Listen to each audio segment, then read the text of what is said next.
आप लोगों की उपस्थिति इस आयोजन की शोभा बढ़ गई।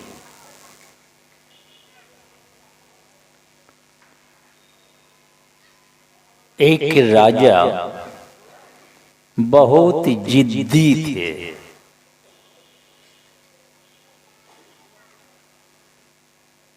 अपनी बात पर अड़ जाते थे, परिणाम जो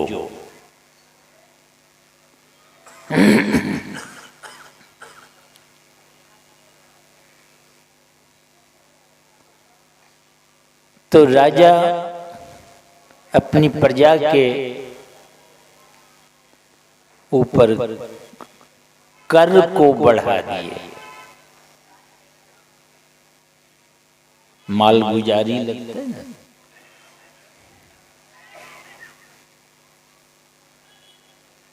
तो सारे मंत्रीगण को बड़ी चिंता हो गई कि राजा इस तरह प्रजा पर कर की वृद्धि कर दिए, प्रजा भूखों मरेंगे।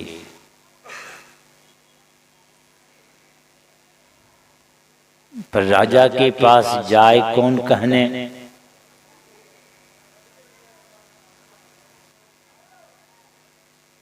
आखिर अंत में विचार कर सब मंत्री गए राजा के पास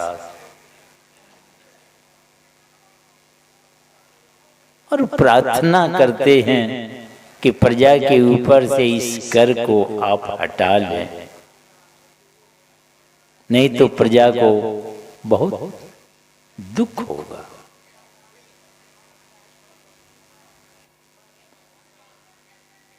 राजा थे बड़ी जिद्दी। यह सुनते कहा, जितने मंत्री हैं देश के बाहर कर दो, एकदम देश निकाला कर दो। अब देश के सीमा से बाहर, वहां तो अंगरक्षक सेना सब हैं। अब तो मंत्रीगण को बड़ी चिंता हो गई। अब कौन जाए समझाने उस राजा को? सबको देश निकाला का आदेश कर दिया। तो सब मंत्री आपस में विचार करते हैं कि जो नाई राजा के पास जाके नाखून बाल वगैरह जो बनाते हैं वो समाधान कर सकते हैं। तो कहा वो कैसे समाधान कर देगा? पर मंत्रियों में से उस नाई को जानते थे। आखिर गए, कहा उस नाई से कि ऐसी ऐसी बात है, सब मंत्री को देश निकाला कर दिए, तो कोई उपाय करो। काई कौन बड़ी बात है, आप लोग निश्चिंत रहिए। ये नाई कहते हैं आप लोग निश्चिंत रहिए।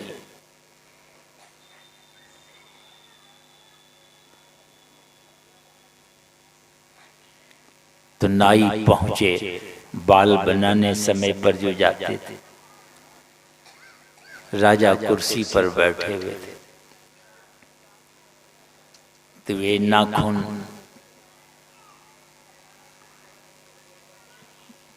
काटने के लिए हाथ जो बढ़ाए, तो राजा हाथ बढ़ा दिए।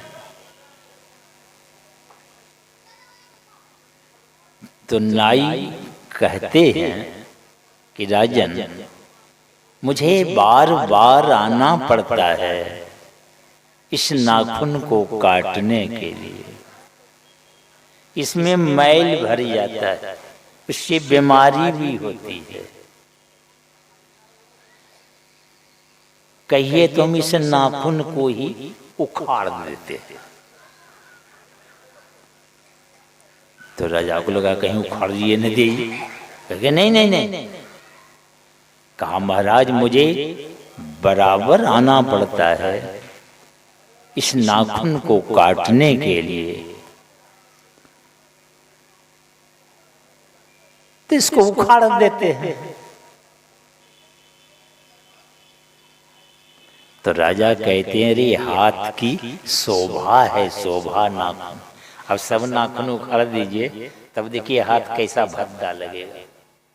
किसी को अपरस की बीमारी हो जाती है, कैसा हाथ लगता है। ये नाखून तब न देखते हैं बहुतों को, नाखून बड़ा भी रंग बिरंग का करते हैं। देखिए हाथ की शोभा। तो राजा कहते हैं अरे हाथ की शोभा है, शोभा। तब नाई कहते हैं कि महाराज ये सारे मंत्री जो आपके दरबार में हैं वो दरबार की शोभा है। सब देश के बाहर चले जाएंगे और आप आएंगे दरबार में, कौन खड़ा होगा? कैसे चलेगा दरबार? तो ये मंत्री दरबार की शोभा है, शोभा।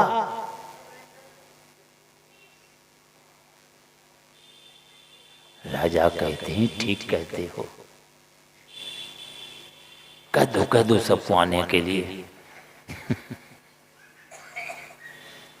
वैसे आप इस आयोजन की शोभा है, कोई ना आवे कि बाबा लोग क्या करेंगे। आपके आने से बैठने से शोभा बढ़ गई आयोजन की। और इस साधना की सफलता अगर आप पाना चाहते हैं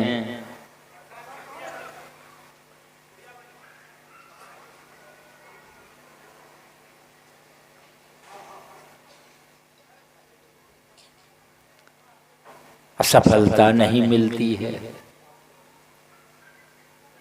कोई 20 साल से 50 साल पार कर गए हैं, उससे भी अधिक। क्या कारण है?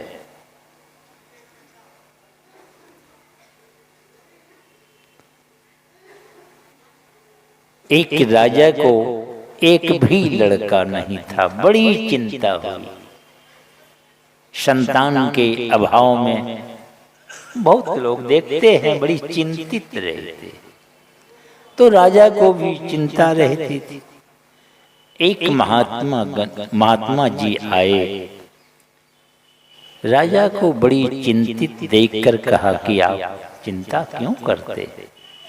कहा महाराज विशाल साम्राज्य है, एक भी संतान नहीं है, कौन देखेगा इसको?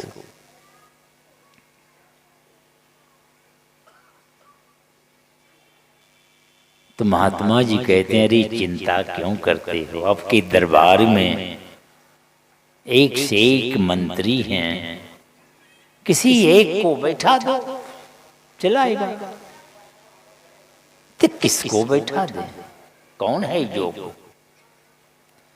कहा इसकी परीक्षा ले लो। क्या परीक्षा लें? जो उसमें पास हो जाए उसी को बैठा देना। दूसरे दिन राजा सभा भवन में पहुंचते हैं, जेब से एक हीरा निकाला, सामने टेबल पर रखा और एक हथौड़ा सामने रखा। कहा सुनो, कान खोलकर सुन लो, एक एक कर आगे बढ़ो और इस हथौड़ा को, इस हीरा को तोड़ डालो।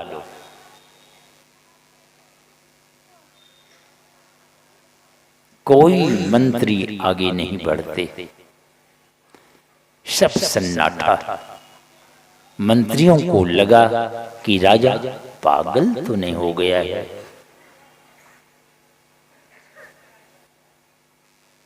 बड़ी कीमती हीरा है, पूर्वजों का धरोहर हीरा है।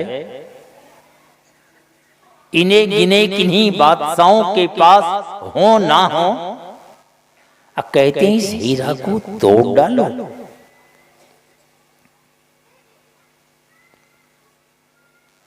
कोई आगे नहीं बढ़ते।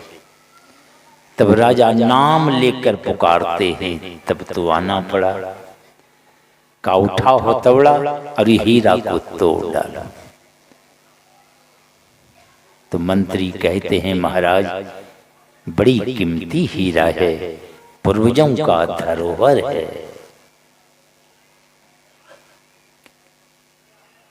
इन्हें गिने किन्हीं बादशाहों के पास है या नहीं है, मत तोड़वाइए इसको।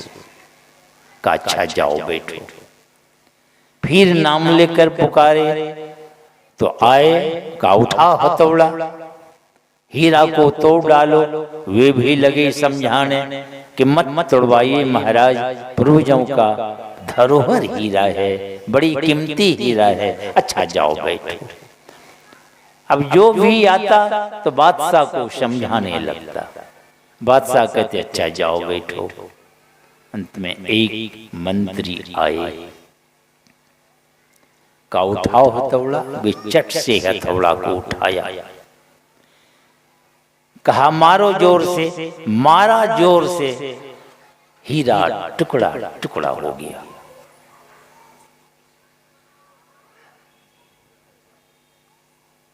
राजा उस मंत्री की बांह को पकड़ा, सीने से लगाए और स्वयं उस राज सिंहासन पर बैठा दिए उनको। कहा सुनो, आज से यही राजा हुए। सारे मंत्रीगण अवाक हो गए कि पूर्वजों का धरोहर हीरा को तोड़ करके राज्य के अधिकारी भी बन गए। लगता है राजा वृद्ध के कारण इसकी बुद्धि काम नहीं करती है।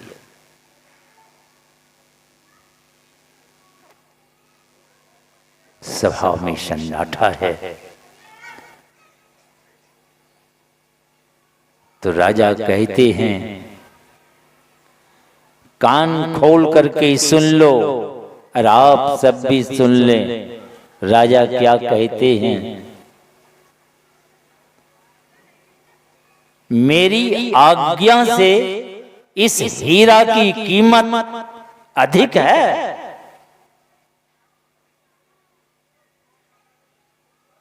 मेरी आज्ञा से अधिक है इस हीरा की कीमत। इन्होंने मेरी आज्ञा को शिरोधार्य कर हीरा को तोड़कर ये संपूर्ण राज्य के अधिकारी हुए हैं। तुम लोग मेरी आज्ञा को ही तोड़ते रहे हो, इसलिए तुम इस गद्दी से वंचित हुए।